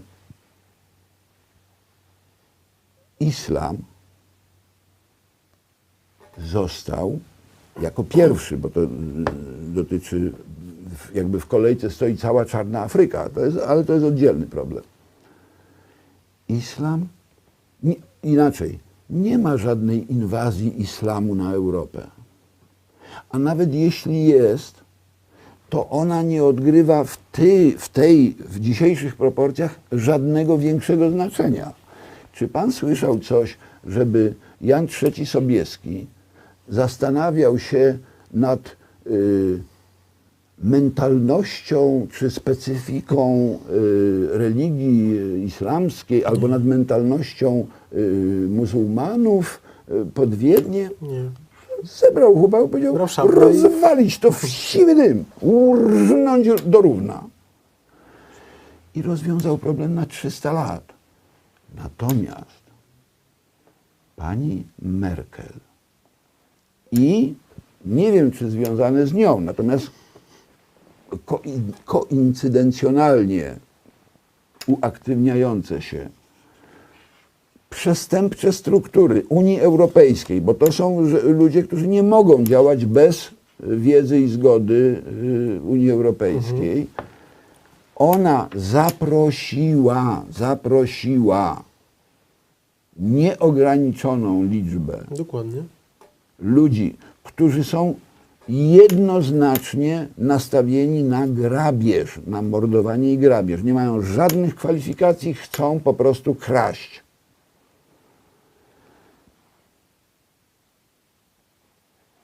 I gigantyczny aparat techniczny, logistyczny. Aparat logistyczny, którego skomplikowania my nawet sobie nie jesteśmy w stanie wyobrazić, proszę pana, bo to jest mniej więcej tak, jakby pan powiedział, no chłopaki, podzwońcie po biurach podróży i powiedzcie, ile by kosztowało tak zrobić, żeby nagle parę milionów turystów z północnej Afryki tak przerzucić do południowej, jako turystów. Wyobraża pan sobie? Jaki trzeba uruchomić nieprawdopodobny aparat, Całą żeby... logistykę, no A dokładnie. tutaj to wszystko zasuwa.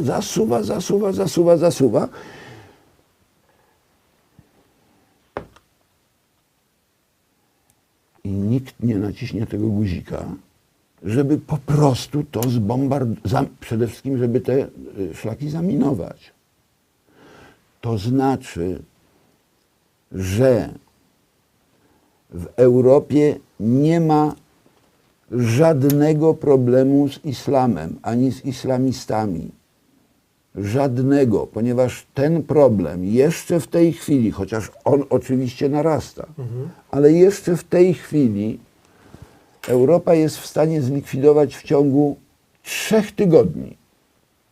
A zacząć trzeba od tego, o czym kiedyś wspomniał redaktor Gadowski w jakimś swoim takich, bo on ma takie Komentarz tygodnia. takie swoje różne refleksje tam. Tak. Nie wiem, czy przy tej okazji, pierwsza rzecz jaką, załatwić imamów. Jak? No tak, żeby byli załatwieni. Krótko. A jak to już chłopaki, no wybierzecie za to pieniądze. No. Albo im wykręcicie ręce i ich odprowadzicie, albo no, nie będziemy tu różne wchodzić, metody, tak nie jest. będziemy tu wchodzić w szczegóły. Mają być całkowicie zneutralizowani. Koniec.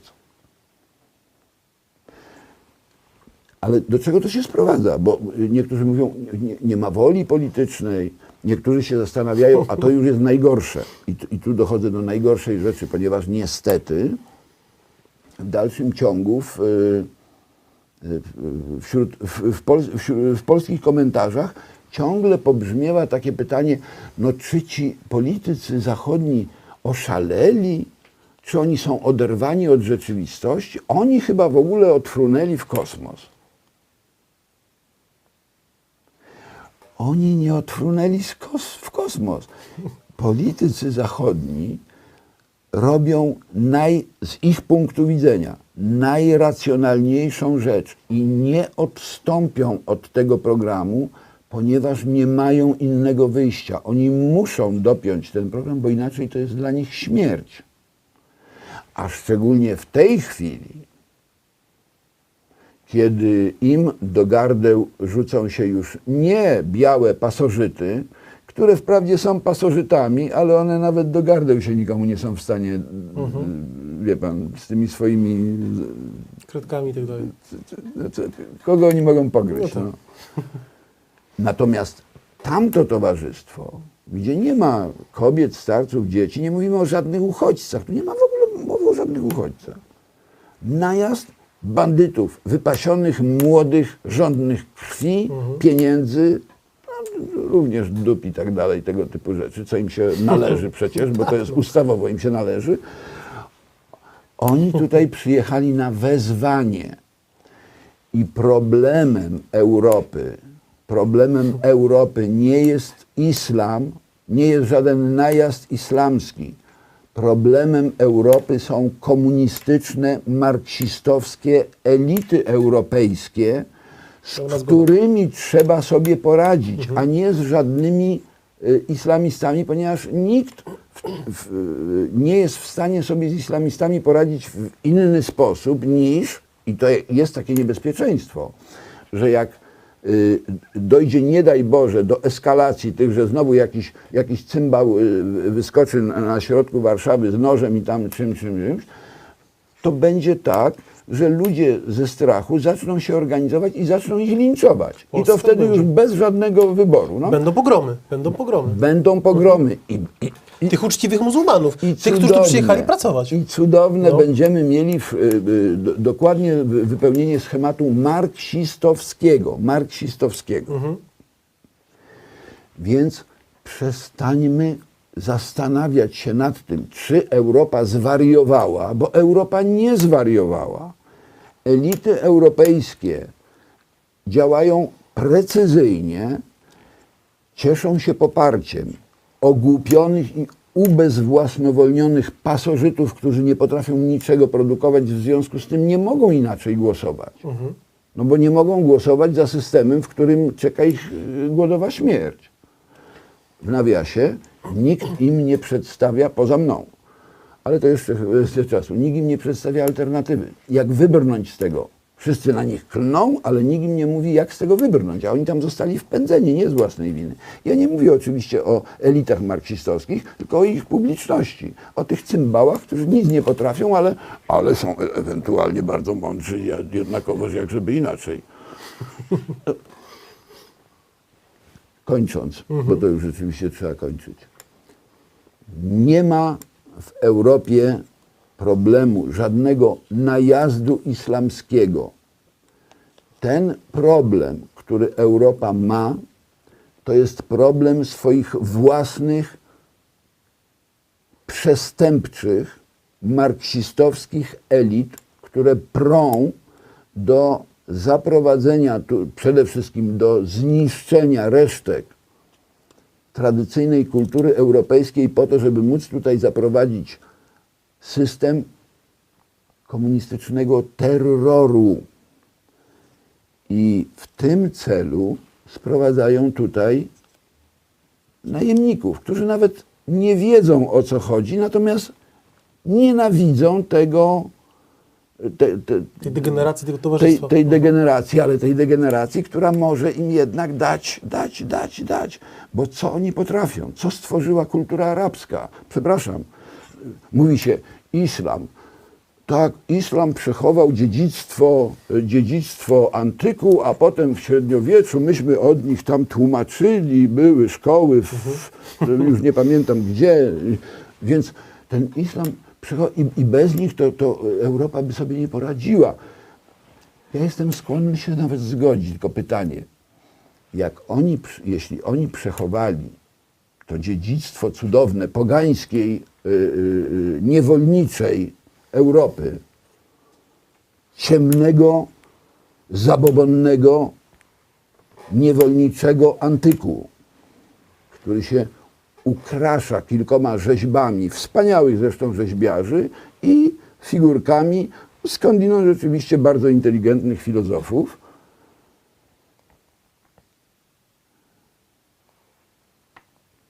To jeśli przechowała to dziedzictwo, jeśli to dziedzictwo jest takie cenne, jeśli jest to taka twórcza kultura, to co oni wymyślili z tego, co jest elementem cywilizacji wysokich technologii?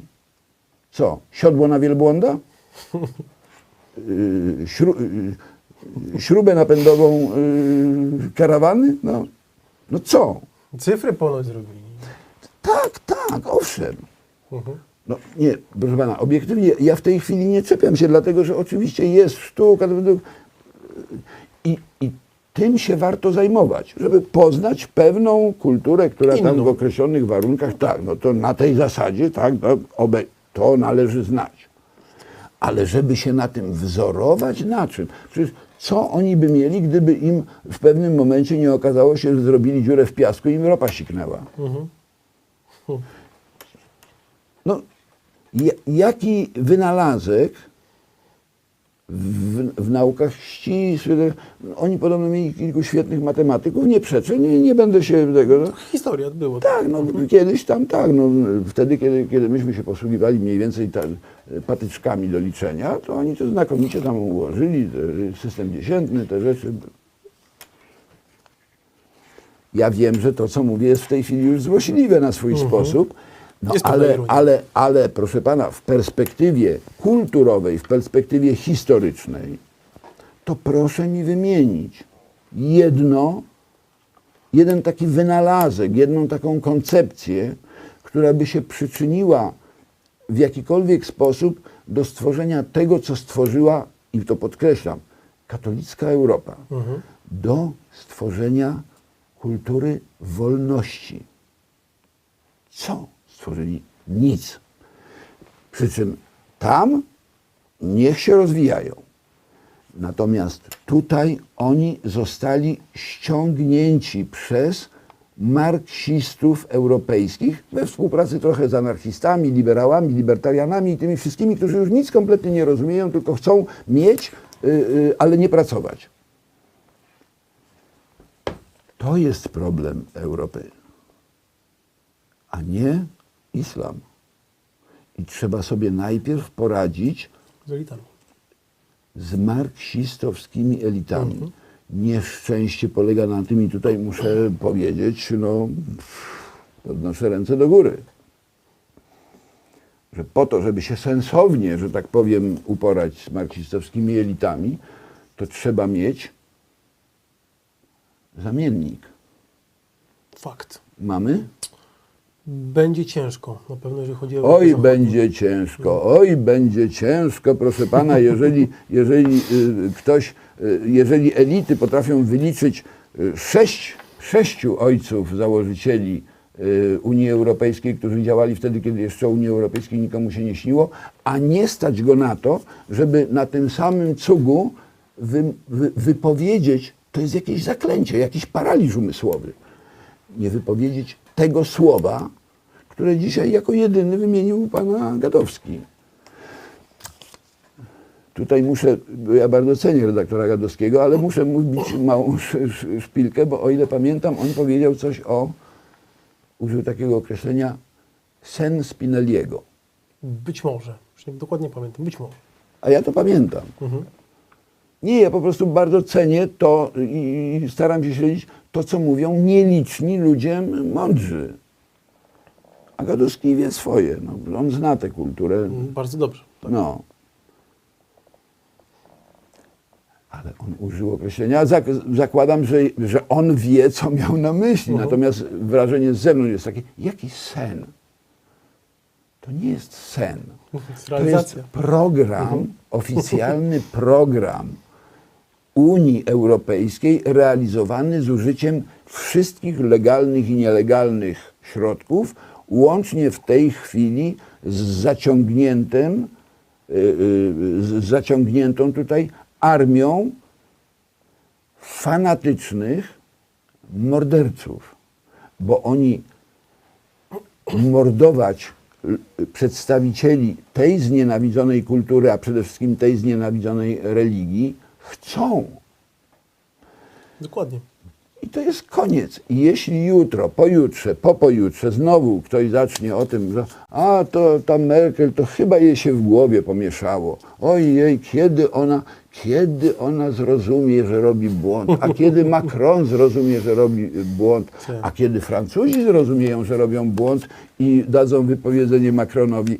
Nie dadzą wypowiedzenia Macronowi, ponieważ mają nadzieję, że on będzie podtrzymywał system, który umożliwia im pasożytnictwo. I kradzież. Ale do tego, żeby do takiego wniosku dojść, trzeba najpierw wiedzieć, czym naprawdę jest kradzież. I tośmy dzisiaj próbowali tak. Było dobrze. Bardzo serdecznie dziękuję. Dziękuję bardzo. Za ten jakże merytoryczny program. Moim gościem Krzysztof Karoń. Ja przypominam, żebyście czytali ten pasek, który leci na dole. Wspierajcie nasz sen, ale nasz program w realu24.pl, który jest w realu, tak, który jest opcją absolutnie wolną, wolnościową. Ja to nazywam prawilną, ale to można jakoś tam sobie tematykę będziemy tłumaczyli. Wyłącznie w 100% z polskim kapitałem, propatriotyczną i polską. Razem tworzymy tą telewizję, między innymi właśnie dzięki takim gościom jak pan Krzysztof Karoń. Bardzo serdecznie dziękuję. Kłaniam się nisko. Bardzo. Marcin Orlaj, Dziękuję. zapraszam do oglądania w realu24.pl. Dzięki bardzo.